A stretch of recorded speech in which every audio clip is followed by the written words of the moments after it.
Matol May 26. Kabilaan to. Nagiging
ng kanal ngayon, ilang araw pa lang ngayon, baha na naman.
Tapos yung mga pinagpupusan na sigarilyo na nakakalat din.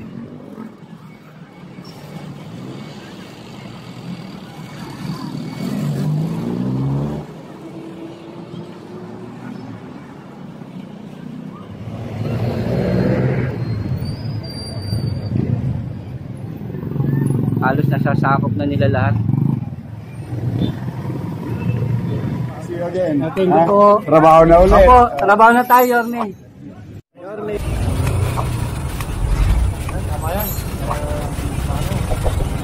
Yorme.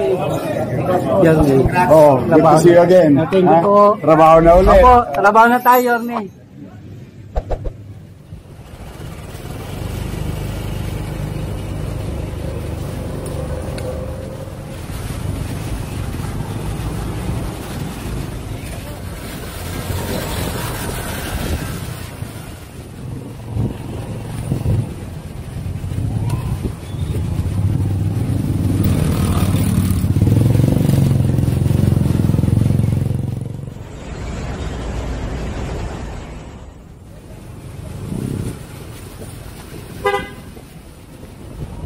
Ito!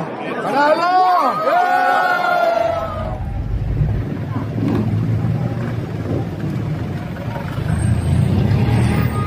Yeah, magandang umaga. Dito naman tayo. Ito 5:30 na ng medyo mataas na rin yung araw. Dito naman tayo sa may side ng CM Recto, Divisoria, Tondo. Yan. Kung makikita nyo to, ito yung One Luna side Ito naman yung papuntang Tutuban.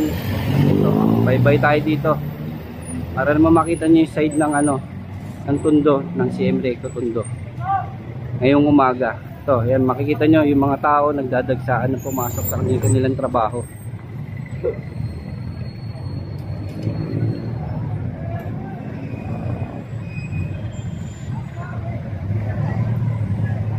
Ito kasi mga tol, itong kanton to, nagiging wet market to, saka dry market, yung isda, mga gulay, mga prutas. Itong kanton na to, halo-halo rito. Kaya makikita natin ito, kabilaan to, nagiging wet and dry market siya sa pagsapit ng gabi.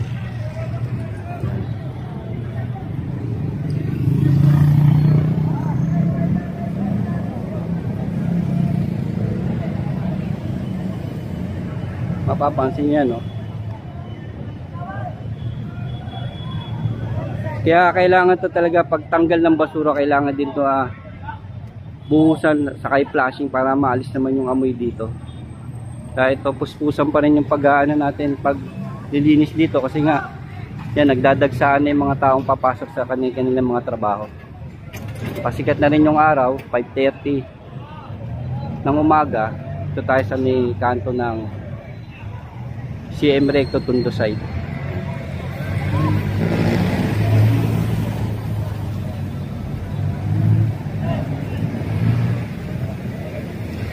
Matol May 26, 5:30 ng madaling araw dito sa may CM Recto Tondo side.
Sana naman yung mga manininda dito, mag-provide na sila ng mga sarili nilang basurahan para naman yung mga pinagkainan nila hindi na rin nakakalat dito. Kaya kawawa naman din yung mga tigalinis natin dito, pati yung pinag-inuman nila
Yun, itong area na ito mga tol, bagsakan dito ng mga gulay.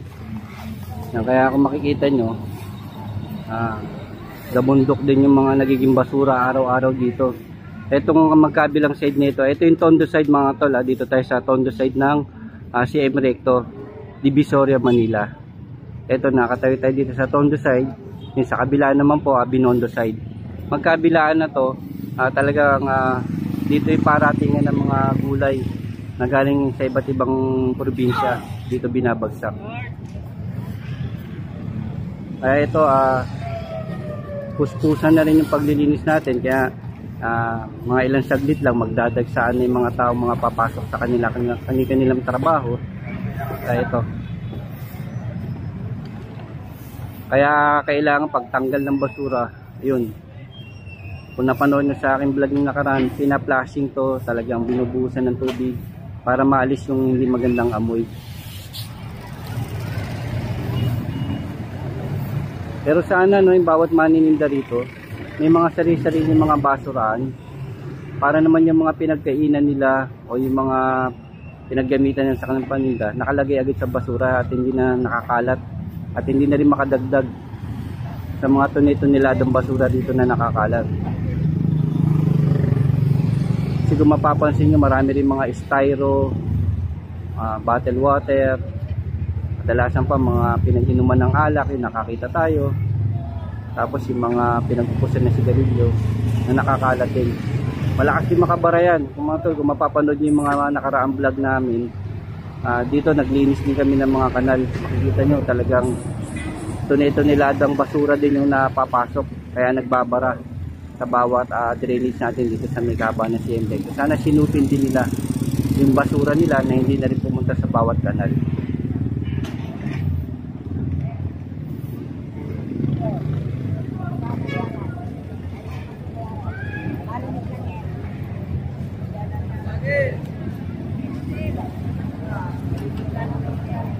Sana kahit hindi sila tiga rito, magkaroon din silang malasakit. Kasi dito sila kumukuha ng kanilang panghanap buhay, pang-araw-araw nilang panggastos sa kanilang pamilya. Sana sinupin din nila, pangalagaan din nila yung kalye ng CM Recto, Tondo, Binondo na maging malinis at maayos. Kasi sila rin yung makikinabang dito eh. Sila rin yung araw-araw na naghahanap buhay dito, para sa kanila rin to.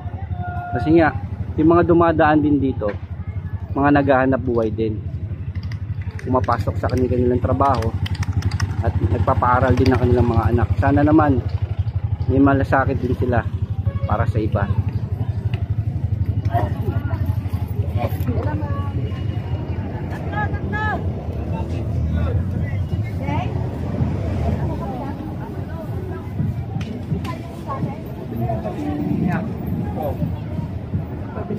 Vlogger.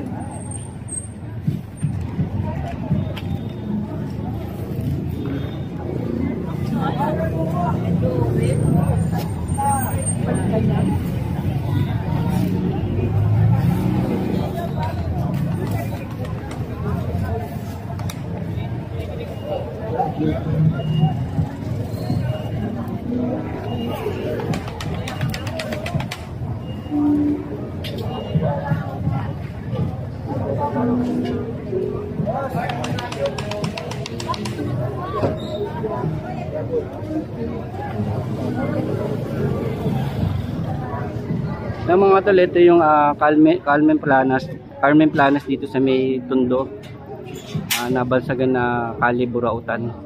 Ito yung madalas natin linisin ng kanal eh. Ayun, ilang araw pa lang ngayon, baha na naman din. Wala, talagang hindi tayo magtatagumpay sa mga ginagawa natin kung hindi tayo tutulungan nila. Sana pagmalasakitan din nila.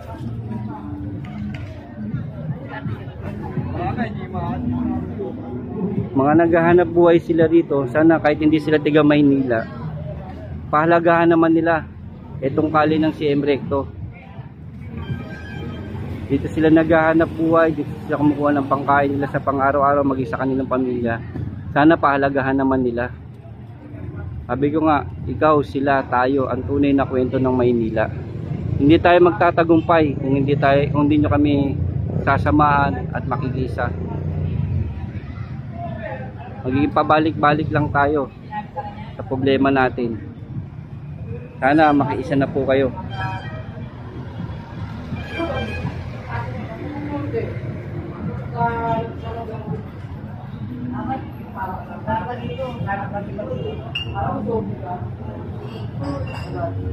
Ay. Sana mga kababayan ko dito at lalo ng mga batang Maynila, lalo na rito sa may kalin ng CM Recto, Divisoria, Tondo, Binondo, sana makiisa na po kayo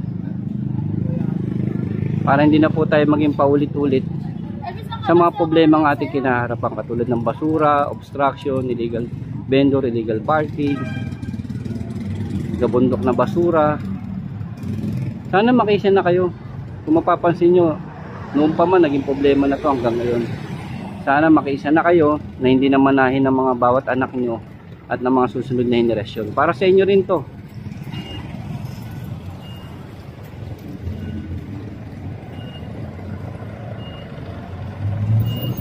Ganito kalawak at kaliwag ang kalin ng CM Recto, Binondo, Tondo. Nandito tayo ngayon sa Tondo side. Dating Iskaraga, kung tawagin nila to. Sa totoo, bata pa ako, nakikita ko na yung ganitong problema. Hanggang sa nauulit lang, bumabalik.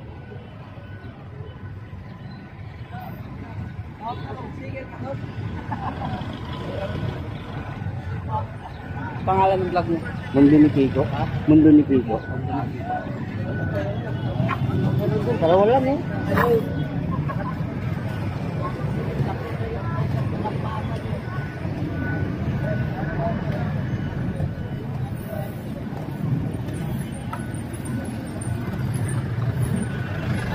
Kung mapapansin nyo, halos kalahat, wala na sa kalahati ng kalsada yung nasasakop nila eh. Kaya kung mapapansin nyo rin, isang lane na lang dinadadaanan ng mga sasakyan. Halos nasasakop na nila lahat. Para makita nyo po.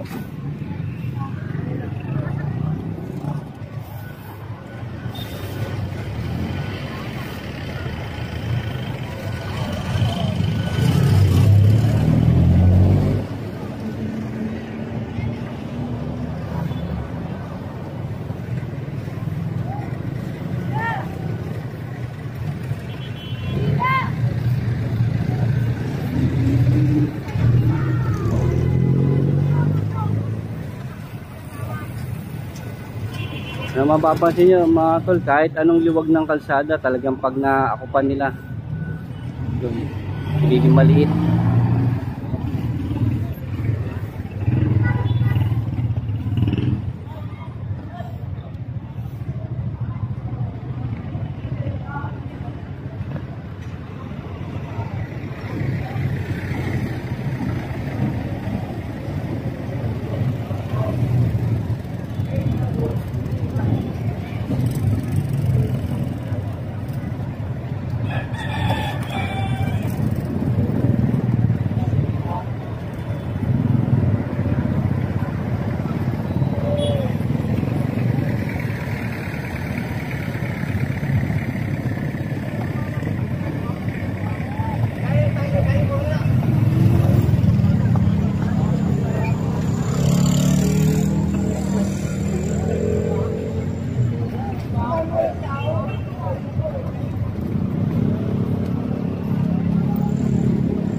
Ilalim ng tulay lang ako. Ito kuya.